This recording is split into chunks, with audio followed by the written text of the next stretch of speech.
Ser fiscal general del Estado es una barbaridad, es una barbaridad, es un puesto de muchísima responsabilidad para el que nadie está preparado. No hay nadie que vaya a ser buen fiscal general o buena fiscal general, es imposible, porque es imposible atender a todo lo que eso supone y estar en ese foco. No hemos explicado bien a la sociedad democrática que la figura del fiscal general es, sin ningún tipo de dudas, la figura de la justicia con una legitimidad democrática más clara. No hay otra figura en la justicia que no esté designado a la vez por la Constitución, por la ley y sobre todo por el llamado de quien los ciudadanos han elegido que sea presidente del Gobierno.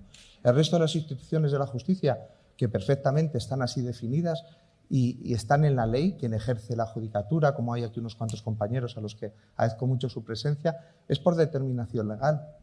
El fiscal general del Estado es por determinación legal, constitucional y democrática. Es la soberanía popular la que ha hecho que esa persona ocupe ese lugar en ese momento determinado. Y lejos de entender esto como una virtud democrática de nuestro país, que lo elegimos de esta manera, lo entendemos como una tacha, como el pecado original. Yo no quiero verme como un héroe, pero tampoco me quiero ver como una víctima. Me irrita también, no me irrita porque la gente lo hace con mucho cariño, ese sentimiento de pobre Álvaro, o pobre fiscal general, lo que le ha pasado. Bueno, pobre en ese sentido humano en el que lo que te ha ocurrido pues no es agradable y humanamente lo has pasado mal. Pero yo no soy ningún pobre. Yo he vivido una situación privilegiadísima, he tenido un cargo de mucha responsabilidad, tengo una suerte en la vida inmensa, no hay más que veros a todos y a todas, es una suerte maravillosa estar aquí. Y lo que ha ocurrido, desde mi punto de vista, la manera más subjetiva que un condenado lo puede decir, es una flagrante injusticia que no debe darme pena, lo que debe dar a mí y a quien quiera seguirme en este camino, ganas de cambiar las cosas, de seguir cambiando las cosas.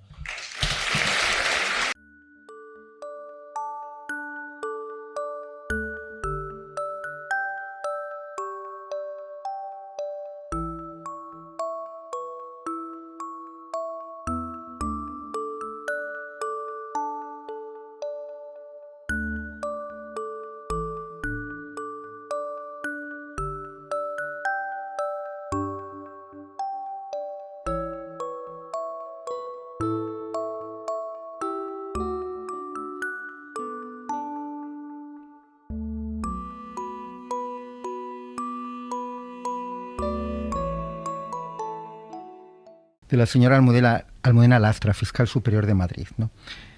Literal, la señora Lastra, se le quedó clavado en el alma que al fiscal general no le importase quién había filtrado el correo. Se le quedó clavado en el alma.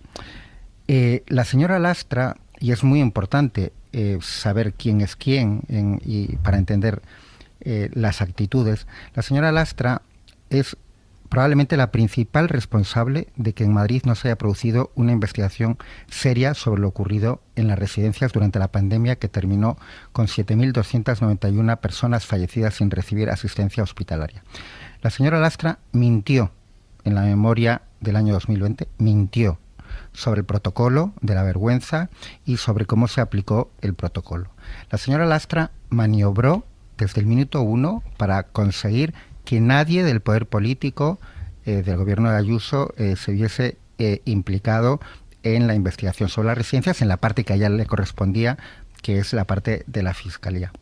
Y la verdad, da mucha pena que la escala de valores que denota esa declaración de la señora Lastra cuando uno lo compara con su actuación anterior, porque tienes que tener el alma muy negra para que se te quede clavado quién pudo filtrar un correo y haya tenido la actitud que ha tenido con las 7.291 víctimas de las residencias de Madrid. Pero vamos a entrar ahorita en materia del impacto jurídico también. Vamos a desmenuzar un poco la sentencia. Estoy en conexión con José Antonio Martín Pallín, magistrado emérito del Tribunal Supremo. José Antonio, buenos días. Muchas gracias por estar con nosotras en el tablero. Hola, buenos días, Roge. ¿Cómo estamos? José Antonio, yo soy una periodista, muchas cuestiones legales que se me escapan, pero digo, ¿a quién no se le van a escapar? A José Antonio Martín Pallín. Pero debo decir que yo, leyendo lo que he podido leer, he leído la sentencia, las partes que entendía, las partes que no. Pero la verdad es que hay cosas que me parecen bien llamativas. Dime tú si estoy en lo correcto. ¿Hasta qué punto puedes decir que esta sentencia realmente prueba? Porque se ve cosas como que dice, tal vez no, presuntamente no llegan a decir, pero dicen cosas que también dejan como a la sospecha para justificar cómo se llega a la condena. Es cuando menos extraño. ¿Cuáles son para ti esas claves fundamentales que describen esta sentencia, José Antonio? Bueno, yo a esto solo encuentro una explicación. Al terminar el juicio, los magistrados nos retiramos a deliberar. La deliberación dura más o menos tiempo, pero aquí se ha producido, en mi opinión, de la siguiente manera. Señores, esto es una clara sentencia condenatoria. Vamos a votar 5-2 y vamos a anticipar la condena. Y después ya veremos cómo, en expresión coloquial y muy utilizada, vestimos el muñeco. Y han tratado de vestir el muñeco. Entonces la sentencia pues tiene una serie de agujeros negros que la van a llevar irremediablemente a su anulación por vulneración. Vamos, yo en mi vida profesional no he visto tantas vulneraciones de derechos fundamentales como los que se contienen en esta sentencia. José Antonio, hablabas de vulneraciones, que me parece importante, y aquí va lo otro que me parece clave. Hemos sabido también de los 2 votos particulares. Los votos particulares desmenuzan bastante pormenorizadamente también las razones por las cuales consideran que la condena no debería serlo. No es la primera vez que hay votos particulares, pero ¿cuál es la relevancia de estos en concreto, en este caso en concreto, José Antonio? Hombre, cualquier decisión, lo que valen son los razonamientos. ¿Por qué se llega a esta conclusión? Hablabas antes de que, bueno, pues ha habido muchos panegidistas entusiastas de la sentencia en la que dicen es contundente, vamos, yo tiro de sinónimos, tengo aquí un diccionario de sinónimos y puedo decir apabullante, contundente, demoledora, en fin, pero sí, pero ¿por qué? Porque en las sentencias hay que demostrar por qué se llega a la conclusión. Comencemos por los hechos probados. Los hechos probados son los pilares de cualquier resolución judicial. Los hechos probados tienen 5 folios y los fundamentos 200 o 300 o podían tener 500 porque no hay más que tirar de la base de datos y ahí se va rellenando. En los hechos probados yo llamo la atención sobre la página 18, apartado último, en la que se dice que o bien el fiscal general del Estado o alguien de su entorno con su consentimiento, autorización o aquiescencia, no recuerdo exactamente la palabra, filtró a Miguel Ángel Campos, periodista de la SER, el contenido de un documento que en absoluto ni es secreto, ni es reservado, ni se le puede considerar como un ataque a la intimidad de nadie. Entonces, claro, le está acusando a Miguel Ángel Campos de un delito de falso testimonio. Pero después, como cree que realmente eso no tiene posibilidades ni consistencia, hace una serie de juegos malabares y termina diciendo, hombre, bueno, es que a lo mejor pues dijo que no había hablado con el fiscal, pero había hablado con el fiscal de la Secretaría Técnica. En definitiva, ya empezamos mal. En segundo lugar, interviene un tribunal que está contaminado, porque ya ellos fueron los que decidieron abrir el procedimiento penal y nombrar un instructor, con lo cual, con arreglo a la doctrina del Tribunal Constitucional y del Tribunal Europeo, ya han perdido la imparcialidad. se han apartado del principio de legalidad. O sea, a mí lo que me parece casi de expediente disciplinario es manipular un artículo del Código Penal. Yo no sé si lo tenéis ahí a mano. Hablan de un delito del 417 por vulneración de datos reservados. Oiga, yo ese artículo o me han engañado en la librería y me han vendido un código del Perú, o no dice eso, dice secretos y revelaciones. Luego ya manipulan el artículo 417. Deberían saber, porque están en el Tribunal Supremo y se les supone conocimientos, que la Fiscalía no forma parte de las administraciones públicas y lo que están es condenando por un delito contra la administración pública. En tercer lugar, debían saber que no se puede andar jugando durante un proceso con el objeto del proceso. Es decir, tan pronto dice, no, ¿ha sido la filtración?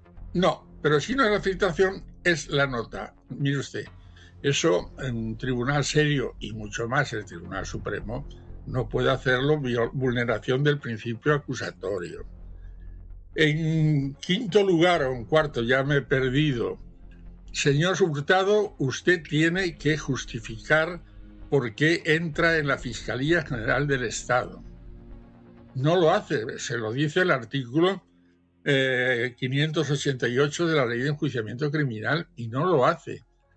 Es verdaderamente asombroso, esto ya roza la política, de que una sentencia de esta naturaleza no haga ni la más mínima crítica ni comentarios sobre la gravedad que supone entrar en la Fiscalía General del Estado. Lo cual quiere decir, si uno se lo lee, que son casi 10 o 12 folios, que aplauden la iniciativa de una medida que vulnera también otro derecho fundamental. En definitiva, pues los panegiristas dicen, no, es que blinda. Mire usted, en materia de derechos fundamentales, el Supremo no blinda nada. Da su opinión, pero el que decide en materia de derechos fundamentales es el Tribunal Constitucional y el Tribunal de Estrasburgo. Por tanto, modérense, por favor, tómense un tranquilizante. Ya veremos cuando llegue esto al Tribunal Constitucional, si efectivamente se anula o no la sentencia por vulneración de 3, 4, 5, ya pierdo la cuenta, de derechos fundamentales.